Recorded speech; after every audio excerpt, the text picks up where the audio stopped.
We discovered a foxhole over here. American artillery material. There we go, there we go. Ooh, it's a large one. But that also means that this is actually an American uniform, guys.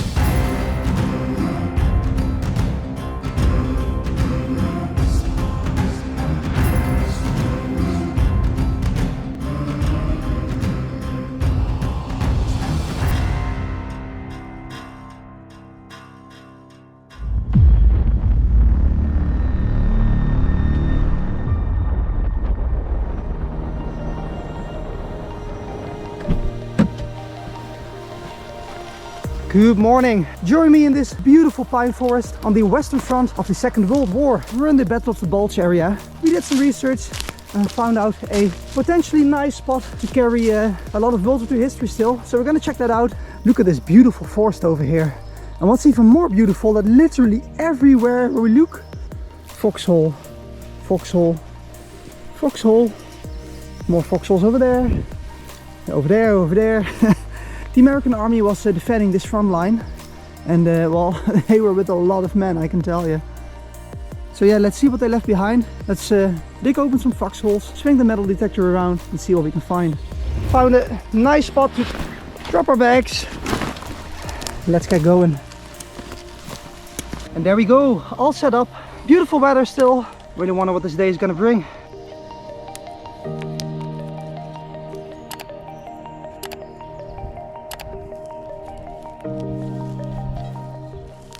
So we've been trying out this area, being surrounded by all of these foxholes.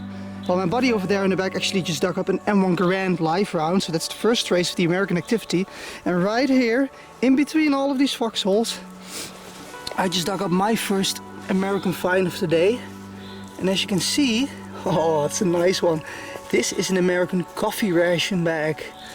And I think this is Nescafe coffee. There, look how readable that still is. Soluble coffee product, a lot of writing there still, and I do believe it says New York down there. Yeah, New York, nice one. So these US soldiers would have been sitting here in their foxhole drinking their coffee, not knowing about the German attack that was coming, but they were attacked eventually and they gave a heck of a fight.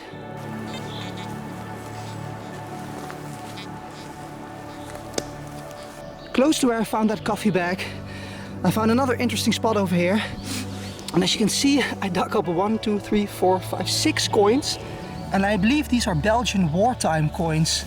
So maybe a soldier emptied his pockets here, I'm not sure, but really cool to find that many coins just in one pit. This would have been the kind of money that the American soldiers had in their wallets since they advanced through Belgium.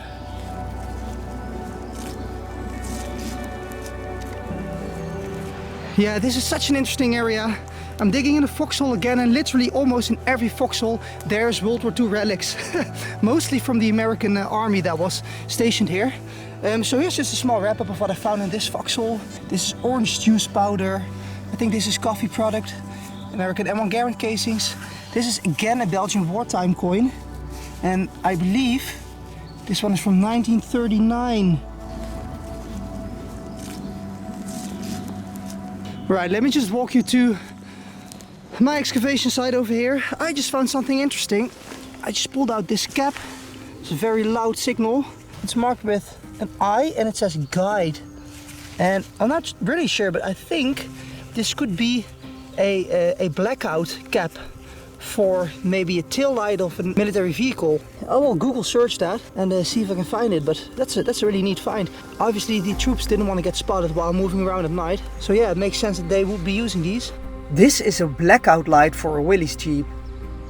Sometimes the stuff you are looking for is just on the surface. Look at this, I just stumbled onto this beautiful signal, very high pitched. Look at that. You can already see something poking out there. Let me just switch my cameras. Look at that, that's a razor, guys, and it feels stuck in the ground, so I think it's a complete one. This one wasn't even buried. It's crazy. Ooh, it's completely stainless steel, look at that. It might even be marked with USA, because I found one of these in the past and that one was marked. But that is a really neat find. Alright, before we even brush it up, look at the backside here. Look at what it says. There we go, guys, USA. This razor's from the American Army. That is amazing. Now let's see what kind of markings. There must be more markings on there. Let's see if we can find that out. I think you can still use this. Maybe, yeah. Yeah, can we? There's a lot of writing on it. There's a lot of writing on there. That's what we love to hear. You have to read it from left to right. And it says made in the USA. And then it says a patent number, I believe. Wow, really cool. Look at this, just by rubbing this with my fingers. Look what that does with that shine. That's beautiful. Yeah, we really found a lot of shell casings today. And I'm definitely not going to show you all of them. But this I found interesting to share with you. Look at this. It's a complete M1 Garand clip. It's still filled with 8 rounds. That's really cool to see. There we go. Really nice. So this will be loaded into the rifle and it could be fired semi-automatically. I'm currently in the process of moving to the next location. The fines ran out, so let's see if we're more lucky at the next spot. See you there. And there we are. Our buddy Paul is working on this excavation. Let me just show you. We discovered a foxhole over here. We know that a US artillery division defended this hilltop. Well, we put in some effort. And as you can see, the signal that we got, you can now see what the object is. And I actually do believe that this is American artillery material. I think this is one of those clover leaf caps that they use to transport the artillery shells. So yeah, let's see if we can put it out. Josh is here to help me. Let's see together if I'm right. Yeah, there we go, there we go. Ooh, it's a large one. There's a small version and a bigger one. So this obviously carried bigger shells. All howitzer material. Nice one. It's not in too bad of a condition.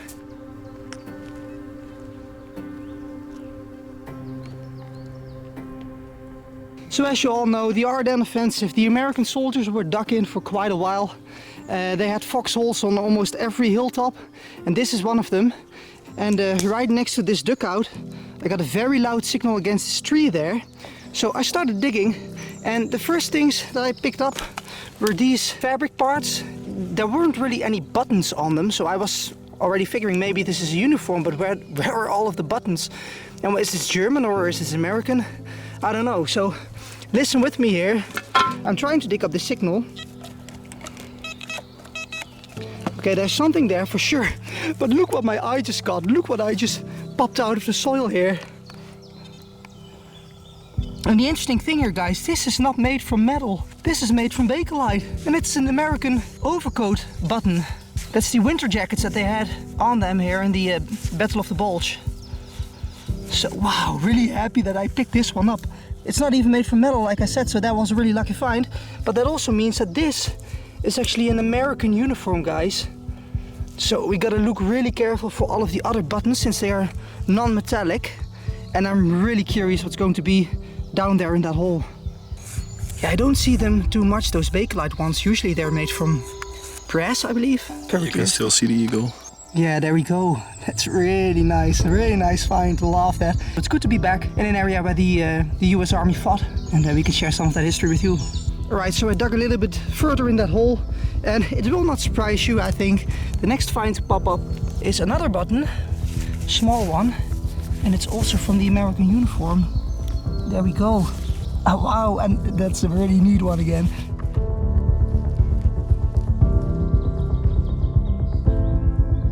As you can see, I dug quite a deep hole there. I must say, I wasn't expecting this, but maybe they had some guns here. Look at this.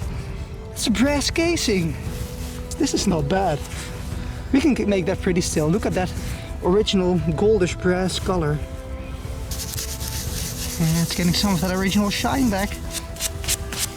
There are a couple of things that I already discovered. It says 37 millimeters, and there in the middle of the screen, this tiny circle, it says 1943.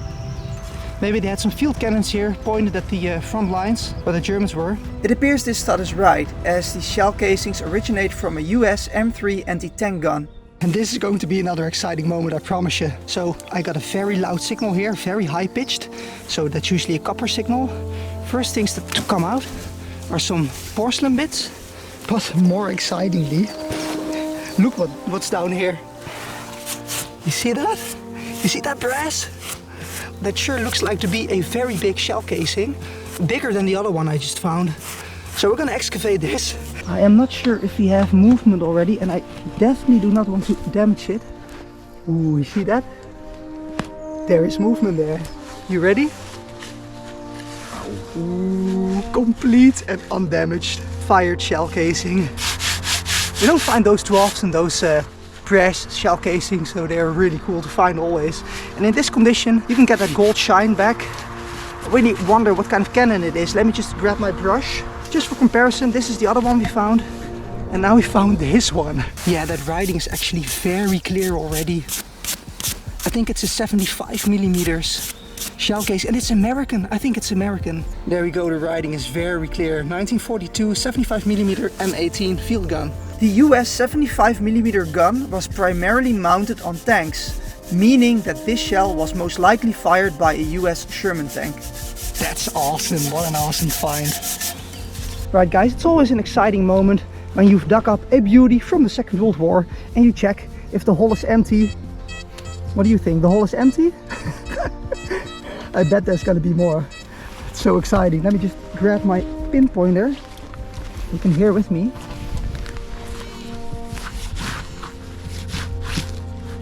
It is going off there, yeah. Okay, that's where we need to be. Let's see guys.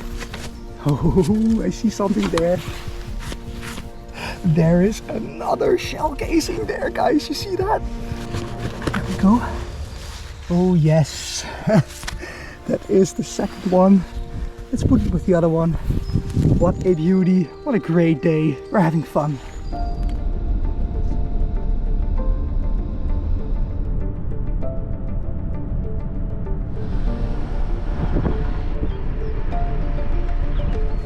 Welcome to a rainy former western front of the Second World War. We returned to an epic Wehrmacht base where last time when we visited there were relics all on the surface still.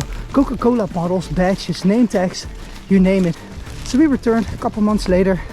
Gonna see what we can discover this time. Alright, this is the dump pit where we left off last time. So we're gonna dig that open, that will be our start for today. Let's see what secrets are hiding down there. So we've been really busy digging open that dump pit again, and so far some small stuff came out. Some porcelain bits, Rijksarbeid since 1937. This one says 1934. Broken Coca-Cola bottle. And finally, first results of this excavation so far. Look right there on the edge. That is a complete Coca-Cola bottle, German Coca-Cola bottle. And the year is probably going to be on the back here somewhere.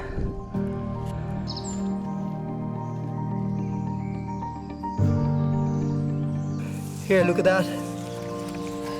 I think that's actually from the Deutsche Arbeitersfront, DAF. This is also a clearly marked piece, so there we go. So we have stuff from the Rijksarbeitsdienst here and from the Deutsche Arbeitersfront. Interesting.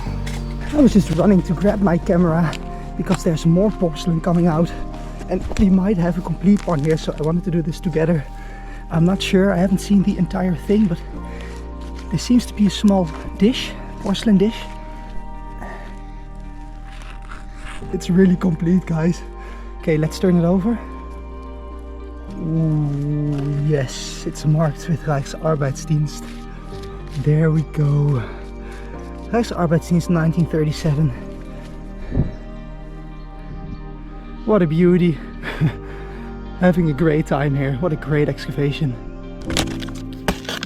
There's a lot of debris there. You can hear it. A lot of glass, porcelain bits. Yeah, it's hard work here. This clay is all super wet and sticky, but the next cool find just popped up. You can see it right over there. It's a syringe. I've never found that in a dump pit. That is awesome. And this thing even still works, look at that. How cool is that? A still functioning syringe, wow. Maybe there's even some markings on there, but we need to clean that up. So I've been finding all sorts of porcelain bits, and most of them are marked with Rijksarbeitsdienst, as you can see here. I also found this cigarette filter, but now we got a very exciting moment. As you can see, I found this half plate marked with RED 1936. And I might have just found the missing piece. This piece just dropped from this wall here. I'm really excited. Let's see if it is the missing piece. I think I already know the answer. Look at that, guys, we got a complete plate. Yeah, lots and lots of porcelain bits. It's really crazy here. And Rob over here just discovered a mug, and I think it's almost complete. The ear is missing, you said? Yeah. Is it marked? It's Arbeitsdienst. Arbeitsdienst, that's pre-Rijksarbeitsdienst, 1935. We found a piece like that last time, but not a mug. That's interesting. Let's pull that out. Ooh, it is complete, right? Yeah, only the ear's missing, but that doesn't matter. That's a great piece, wow. So from right over there came this mug, and Rob says there's a cola bottle in there as well. Oh, you can even see it down there, wait. You can even read cola. Let's see if you can dig it out. Yeah. Yeah. Ooh, nice. So we found maybe 3 or 4 in total now. They just keep coming up. Nicely marked. Yeah. Alright, that's it for now. We're gonna try our luck elsewhere. We're busy backfilling the hole. Yeah, Rob is making the money shot right there. But now it's my turn. Let me just show you. This is the result from 1 hour of digging in the dump pit where we just were. And we just set up everything nicely for you to enjoy. So we got multiple complete porcelain pieces, dishes, a cup even. So this is all Rijksarbeitsdienst 1937. These 3 are identical actually. This one is 1936, complete porcelain plate. You got 1, 2, 3, 4, 5, 6, 7 Coca-Cola bottles. I also really like this syringe. Oh yeah, and we found an ashtray. And this cigarette filter part makes a nice set. Let me just show you a bit of the background view that we are enjoying right now. Beautiful, what a place to visit. We're gonna have lunch here, enjoy the scenery. As you can see, we're in the process of packing our gear. So hope you enjoyed this episode. Make sure to check out my Patreon if you haven't already for an exclusive look behind the scenes. I'll be back with more videos soon, so stay tuned. Take care, guys.